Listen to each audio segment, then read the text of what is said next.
'Pushpa 2' నుంచయితే couple song release అయిపోయింది. 'చూసేటి అగ్గిరవ్వ మాదిరి ఉంటాడే నా స్వామి' అన్న ఒక చిన్న లైన్‌తోనే మన ఆడియన్స్ పిచ్చెక్కిపోయారు. ఇప్పుడు ఫుల్ సాంగ్ అయితే ఈరోజు మార్నింగ్ రిలీజ్ అయిపోయింది. ఇంకా ఆడియన్స్ ఏ రేంజ్‌లో పండుగ చేసుకుంటున్నారో మనకు తెలిసిందే. ఎందుకంటే 'చంద్రబోస్' గారి లిరిక్స్ కానీ, 'శ్రేయా ఘోషల్' పాడిన పాట కానీ, 'డీఎస్‌పీ' గారు అందించిన మ్యూజిక్ కానీ, వీళ్ళు ముగ్గురు కాంబినేషన్‌లో వచ్చిన ఈ సాంగ్ ఖచ్చితంగా హిట్ కొడుతుంది. ఎందుకంటే 'చంద్రబోస్' గారు ఎంత చక్కగా లిరిక్స్ రాస్తారో, 'డీఎస్‌పీ' గారు ఎంత చక్కగా మ్యూజిక్ అందిస్తారో, 'శ్రేయా ఘోషల్' ఎంత చక్కగా పాడతారో.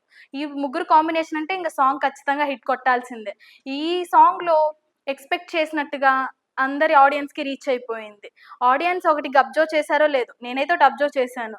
ఈ 'శ్రీవల్లి' ఒక స్టెప్‌లో ఓణీ యేసుకొని చేశారు. తనతో పాటు అల్లు అర్జున్ కూడా ఓణీ యేసుకొని డాన్స్ చేశారు. ఒక స్టెప్ చేశారనమాట. దాంట్లో సుకుమార్ గారు మనకొక హింట్ ఇచ్చినట్టుగా, అంటే ఈ సినిమాలో రష్మికతో పాటు అల్లు అర్జున్ కూడా ఓణీ యేసుకొని చేసే ఛాన్స్ ఉందేమో అన్నట్టుగా నాకనిపిచ్చింది. మరి మీకేమనిపించిందో కమెంట్ చేయండి. లైక్ చేయండి, నచ్చితే కమెంట్ చేయండి, షేర్ చేయండి.